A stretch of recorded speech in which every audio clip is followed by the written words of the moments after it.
मुखी नाम हाती मोक्ष, ऐसी साक्ष बहुतांची, वैष्णवांचा माल खरा, तुरतुरा वस्तुशी. भस्मदंड नलगे काठी, तीर्था आटी भ्रमण, वैष्णवांचा माल खरा, तुरतुरा वस्तुशी. तुका म्हणे आडकाठी, तुका म्हणे आडकाठी, नाही भेटी देवाचे, वैष्णवांचा माल खरा, तुरतुरा वस्तुशी. नमो सद्गुरु तुकया ज्ञान दीपा, नमो सद्गुरु सचितानंद रूपा, नमो सद्गुरु भक्त कल्याण मूर्ती, नमो सद्गुरु भास्करा पूर्ण कीर्ती. जयांचे केलिया स्मरण, होय सकळ विद्यांचे अधिकरण, तेच वंदू श्रीचरण, श्री गुरूंचे ते नमस्कारुणी आता. वैष्णवांचा माल खरा, हाती मुखी नाम हाती मोक्ष, ऐसी साक्ष बहुतांची, वैष्णवांचा माल खरा, तुरतुरा वस्तुशी. प्राप्त या अभंगामध्ये श्रीमंत श्री जगद्गुरु तुकाराम महाराज आपल्याला मोक्षाचा निश्चित उपाय सांगतात. तुकाराम महाराजांचा हा अभंग मोक्षाचा निश्चित उपाय, कष्टा वाचून मोक्षाचा निश्चित उपाय सांगणारा आहे. थोडं सूक्ष्म चिंतन जर केलं तर आपल्याला कायम असे प्रमाण पाहायला मिळतात. सर्व शास्त्र याचंच बोधन करतात की मनुष्याच्या जन्माची इति कर्तव्यता काय आहे, की नाही. आत्मनो मोक्षार्थम जगत हितायच, कायम बाबा मोक्ष प्राप्त करून घ्या, मोक्ष प्राप्त करून घ्या.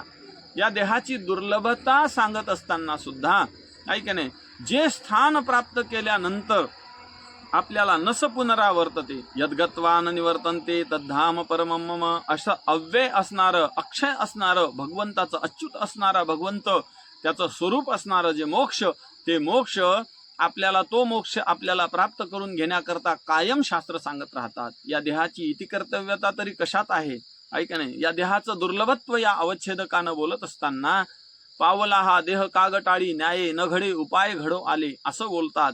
किंवा याच देही घडे देवाचे भजन, आणि हे ज्ञान नाही कोठे, नरदेह निधान लागले हाती, उत्तम सार उत्तम गती. किती प्रमाण आहेत. महाराज म्हणतात आपल्याला नामस्मरण सुद्धा याच देहात घडेल, याच देहामध्ये काय होईल, आपल्याला देवत्व प्राप्त करून घेता येईल, मोक्ष प्राप्त करून घेता येईल. पण कहो महाराज, या देहामध्ये भजन घडते बरोबर आहे, पण त्या भजनाने नेमकं आम्ही काय प्राप्त करावं. महाराज म्हणतात सच्चिदानंद पदवी, आयुष्याच्या साधने सच्चिदानंद पदवी घेणे. महाराज म्हणतात सच्चिद आनंद असणारा परमात्मा प्राप्त करून घ्या बाबा. मग कहो प्राप्त करून घ्या बरोबर आहे, पण याच्याकरता उपाय, महाराज म्हणतात अनेक साधनांनी उपाय सांगितलेले आहे. शास्त्रांनी मोक्षाचे अनेक उपाय सांगितलेले आहे. मोक्ष हा परमपुरुषार्थ आहे, आणि परमपुरुषार्थ असणारा, पुरुषार्थ सिद्धी चौथी असा हा मोक्ष आहे. कलशस्थानी असणारा, चारही पुरुषार्थामध्ये कलशस्थानी असणारा मोक्ष आपल्याला प्राप्त करून घ्यावा असा निर्देश केलेला आहे. धर्म प्राप्त करा, अर्थ प्राप्त करा, काम प्राप्त करा, पण मोक्ष हा सर्वात मुख्य पुरुषार्थ आहे, आणि मोक्ष प्राप्त केल्याशिवाय राहूच नाही, अशा प्रकारचे प्रमाण आपल्याला पाहायला मिळतात. अर्थ प्राप्त करायचा असेल, धर्म प्राप्त करायचा असेल तर मात्र आपल्याला धरती लोकान ध्रियते पुण्यात्मभिः इति धर्म, हा असा धर्म जो प्राप्त करून घ्यायचा आहे, तो आपल्याला वेदानुमोदित जीवन जगून आपल्याला धर्म प्राप्त करून घेता येतो. वेदानुमोदित जीवन जगून आपल्याला अर्थही प्राप्त करून घेता येतो. वेदानुमोदित जीवन जगून आपल्याला कामही प्राप्त करून घेता येतो. जो काम धर्मा विरुद्धो अविरुद्धो भूतेषु कामोस्मी भरतर्षभ असा असणारा काम तो आपल्याला प्राप्त करून घेता येतो. पण मोक्ष प्राप्त करून घेण्यासाठीही अनेक उपाय सांगितलेले आहेत, अनेक साधनं आहेत, की नाही. अनेक साधनांचं आपल्याकडे याधीच सर्व साधनांचे आहे. ज्ञान आहे, जप आहे, तप आहे, व्रत आहे, वैकल्य आहेत, अनेक साधनं आहेत. पण अनेक साधनांनी मोक्ष प्राप्त करून घेता येतोच असं मात्र सर्वांसाठी म्हणता येणार नाही. निळोबाराय फार सुंदर बोलतात. निळोबाराय म्हणतात, अहो इतकी साधनं आम्ही केली, नाना साधनांच्या केल्या खटपटा, परित्यान पौती याच्या दारवंटा, जाणो जाता जाणीव घाली आडफाटा, योगाभ्यासे सिद्धी रोधिताती वाटावो. अशा प्रकारे निळोबाराय बोलतात की नाही. यज्ञ यागे स्वर्गभोग आड येती, करिता तपे काम क्रोध खवळती, नित्यानित्य ज्ञाने अभिमान वाढती, करिता तप तीर्थाटने अहंकाराची प्राप्ती हो. इतर सर्व साधनं करा, पण महाराज म्हणतात काही प्रतिबंध आल्याशिवाय राहणार नाही. पण तुम्ही नामसाधन करा, या नामाने निश्चित फलप्राप्ती मोक्ष प्राप्ती होईल. नुसतं मुखात नाम घ्या, आणि हातात मोक्ष एवढा ताबडतोड मोक्ष घ्या अभंगाच्या पहिल्या चरणात. मुखी नाम हाती मोक्ष ऐसी साक्ष बहुतांची. मुखामध्ये नुसतं नाम घ्या, काय होईल महाराज नामानी? महाराज म्हणतात हाती मोक्ष. हाती या शब्दानं ताबडतोड मोक्ष आपल्याला प्राप्त होणार आहे. म्हणजे कोणताही प्रतिबंध या मोक्षामध्ये राहणार नाही. नामाचा महिमाच एवढा आहे महाराज की नामानी काय होणार नाही, आहे का नाही? अशा प्रकारे नामा परते साधन नाही, जे तू करीसी अनेक काही. हाकारुनी सांगे तुका नाम घेता राहू नका. या नामाचा विशेष आहे. कृतयध्याय तो विष्णू त्रेतायाम यजतो मखैहि द्वापारे परिचर्यायाम कलो तद्धरी कीर्तनात. अशा प्रकारे भागवत फार सुंदर बोललेला आहे. पण भागवताने हे बोलत असताना विशेष करून चिंतन जर या श्लोकाचं झालं तर विशेष चिंतनात हे आपल्याला लक्षात येतं की कृतय युगामध्ये ध्यान करावं, त्रेता युगामध्ये यज्ञ याजन करावं, द्वापार युगामध्ये पूजा अर्चा करावी, भगवंताची सेवा करावी, परिचर्या नाम पूजा करावी, सेवा करावी. आणि कली युगामध्ये मात्र नाम सांगितलेलं आहे. कलो नास्ते व नास्ते व नास्ते व गतिरन्यथा हरेर नामैव हरेर नामैव हरेर नामैव केवलम असं शास्त्र बोललेलं आहे की नाही. पण आणखीन थोडं सूक्ष्म चिंतन जर या श्लोकाचं केलं तर आपल्या सर्वांच्या लक्षात येईल. कृतयुगामध्ये ध्यान करा असं सांगितलं, पण ध्यानानं एखादा कोणी विरळा मनुष्याणाम सहस्रेषु कश्चिद यतति सिद्धये यततामपि सिद्धानाम कश्चिन माम व्यक्ती तत्वतः. असा कोणी विरळा एखादा तो प्राप्त झाला असेल मोक्षाला. पण नामाने प्राप्त झालेला त्याच युगामध्ये मी मोठं उदाहरण सांगतो आपल्याला. भक्त प्रल्हाद, केवढा मोठा उदाहरण आपल्या पुढे, केवढा मोठा भगवत भक्त आपल्या पुढे आहेत की नामाने आणि भगवत धामाला गेलेला आहे, भगवत स्वरूपाला प्राप्त करून घेतलेला आहे. अशा प्रकारे किंवा त्रेतायुगात बघा, त्रेतायुगात सुद्धा शबरी केवढं मोठं उदाहरण आहे की नामाने तरलेलं. वास्तविक त्या युगाचं नियत साधन ते नाही. नियत साधन नाम हे सांगितलेलं नाही शास्त्राने. मग नियत साधन काय आहे हो? महाराज म्हणतात कृतयध्याय त्रेतायाम यजतो मखैहि. यजन करा, याजन करा, यज्ञ करा, होम करा, हवन करा. मग असं असताना नामाने तरले, शबरी नामाने तरली, भक्तराज हनुमानजी महाराज नामाने तरलेले आहे, गोपिका नामाने तरलेल्या आहे, सुदामजी नामाने तरलेले आहे. मग अशा प्रकारे जर नामच श्रेष्ठ असेल, त्या नियत साधनाला बाजूला करून जर नाम प्रभावशाली साधन, सामर्थ्यवान साधन जर ठरत असेल तर याचा अर्थ असा आहे की सर्व युगामध्ये नाम हे श्रेष्ठ साधन आहे. नियत साधन मात्र ती सांगितलेली आहेत असं आपल्याला चिंतन करता येते. म्हणून महाराज म्हणतात मुखी नाम हाती मोक्ष ऐशी साक्ष बहुतांची साक्ष. नारद तुंबर उद्धव प्रल्हाद बडी रुक्मांगद नाम ध्याती. महाराज बोलतात की नाही. किंवा भागवतानच आपल्याला यादी फार सुंदर दिलेली आहे. प्रल्हाद, नारद, पराशर, पुंडरीक, व्यासंबर, ऋषी शुक, शौनक, भीष्मदालभ्याम, रुक्मांगद, अर्जुन, वशिष्ठ, विभीषण आदीन पुण्यानि माम परम भागवतां स्मरामी. अशी भागवतांची यादी जी आहे, या सर्व भगवत भक्तांची यादी ही नामानी तरलेली यादी आहे. महाराज म्हणतात ऐशी साक्ष बहुतांचे, बहुत करून असे साक्ष आहे. म्हणून आपण सुद्धा मुखामध्ये नाम घ्या. कहो महाराज मुखात नाम घ्या, बरोबर आहे, आणि हातात मोक्ष घ्या. नेमकं हा मोक्ष मिळणार कुठे? महाराज म्हणतात वैष्णवांनी बाबा दुकान मांडले दुसऱ्या चरणात. वैष्णवांचा माल खरा तुरतुरा वस्तुसी. वैष्णव कुणाला म्हणावं तर विष्णू हो दासा यस्य सैती वैष्णवा. हा विष्णूचे जे दास आहेत त्यांना वैष्णव म्हणा.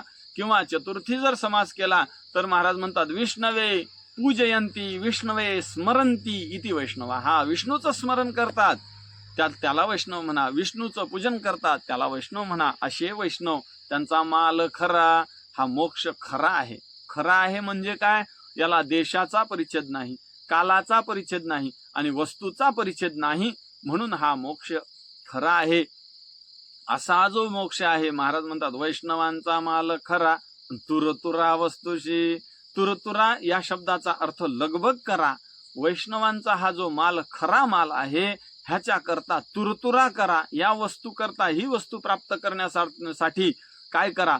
लगबग करा. महाराज लगबग करा का बरं म्हणतात? तुरतुरा हा शब्द का घातला? तुरतुरा शब्दाचा अर्थ आहे धावपळ करा, लगबग करा, त्वरा करा. का बरं असं म्हणतात? महाराज म्हणतात बाबा रे, या शरीराला षड विकाराने ग्रासलेला आहे. जायते, अस्ति, वर्धते, विपरिणमते, अपक्षयते, विनश्यती, अशा प्रकारे या शरीराला या 6 विकारानं ग्रासलेलं आहे. हे शरीर नाशवान आहे, क्षणभंगूर आहे. ज्ञानोबा फार सुंदर बोलतात 13व्या अध्यायामध्ये.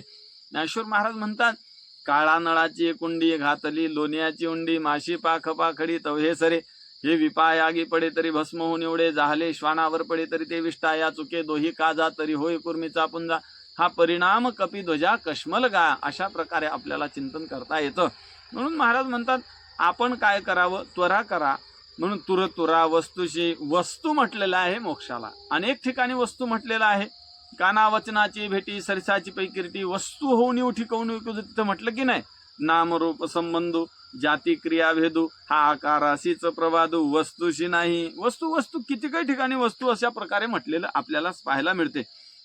सर्वांच्या हृदय देशी मी अमुक आहे ऐशी, बुद्धी पुरे अहर्निशी ते वस्तू गा मी, असं प्रकारे म्हटलेलं आहे. म्हणून मोक्षाला वस्तू असं म्हणलेलं आहे.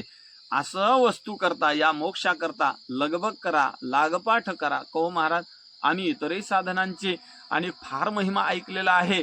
तुम्ही मोक्ष नामाने मिळतो, नाम मुखात घेतल्यानंच मोक्ष मिळतो आणि हा वैष्णवांकडे मिळतो. तुम्ही त्वरा करा, लवकर करा, अशा प्रकारे तुम्ही बोलता, बरोबर आहे. परंतु आम्ही इतर साधनांचाही महिमा ऐकलेला आहे की त्यांनीही मोक्ष मिळतो. महाराज म्हणतात बरोबर आहे, इतर साधनांनी मोक्ष मिळत नाही असं मी म्हणतच नाही, असा माझा दावाच नाही. परंतु इतर साधनांमध्ये मात्र तुम्हाला क्लेश झाल्याशिवाय, त्रास झाल्याशिवाय राहणार नाही. अभंगाचं 3रं चरण, भस्म दंड न लगे काठी, तीर्थ आटी भ्रमण. या मोक्षाकरता भस्म दंड तीर्थ असं करण्याची गरज नाही, भस्म घेण्याची गरज नाही. भस्म लावणं सोपं आहे का? हो. त्या भस्मासुराला विचारा, त्या भस्मासुराला नित्य नूतन भस्म आणून द्यावं लागायचं शिवजींना. असं हे भस्म लावणं सोपं नाही. भस्म दंड ऐक नाही, दंड घेऊन संन्यास घेण्याची गरज नाही. महाराज म्हणतात मोक्षाकरता हे गोष्ट करण्याची गरज नाही.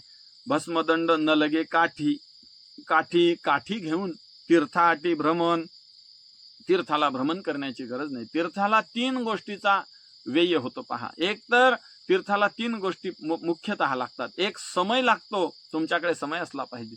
बरं समय असून चालत नाही, तुमच्याकडे अर्थ नाम संपत्ती असली पाहिजे.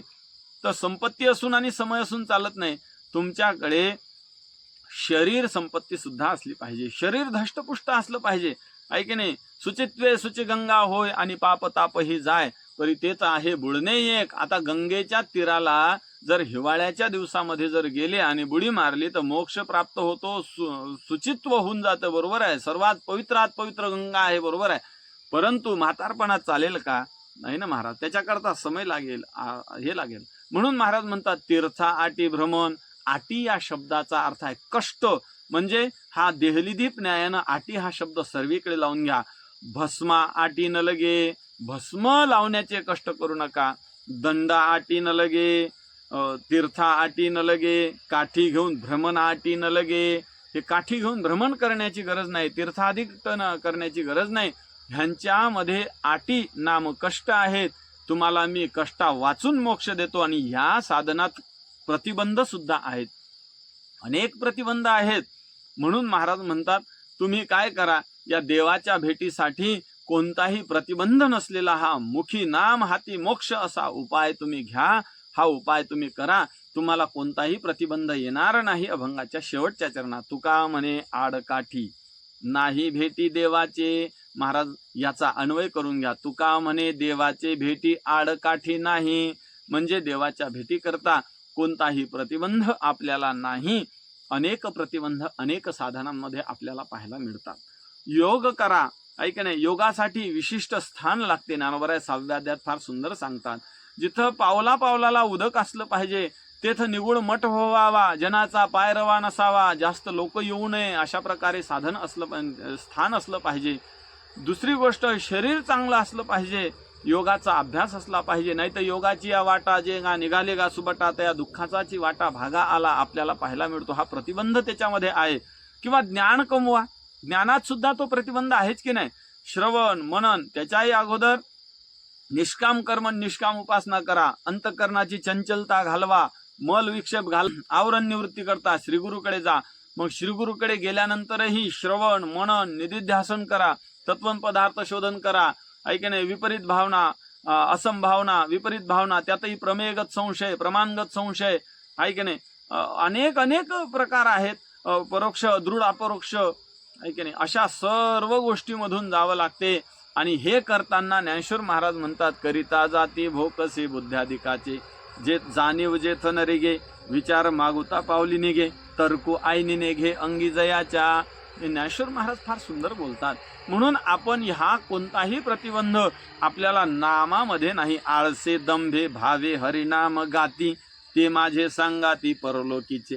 परलोकात मोक्ष प्राप्त करून घेण्याचे अधिकारी ते आहेत. कोण आहेत? महाराज म्हणतात, आळसानं नाम घ्या, दंभानं नाम घ्या, अहंकारानं नाम घ्या, आहे की नाही, ते सुद्धा सर्व मोक्षाला प्राप्त होतील. म्हणून आपण सर्वांनी नाम घ्या. तुका म्हणे आडकाठी अनेकांचे भेटी आडकाठी पडे, येथे ते न घडे वचनही. इथं वचन सुद्धा ते ऐकायला मिळत नाही, कोणताही प्रतिबंध नाही. महाराज म्हणतात सर्वांना भगवत प्राप्ती, निश्चित भगवत प्राप्ती करून घेण्याचं हे एकमेव साधन आहे. म्हणून आपण काय करावं? सर्वांनी एकच काम करावं. मुखी नाम हाती मोक्ष ऐसी साक्ष बहुतांची. बहुत लोकांची ही साक्ष आहे. अनेक लोक आहेत.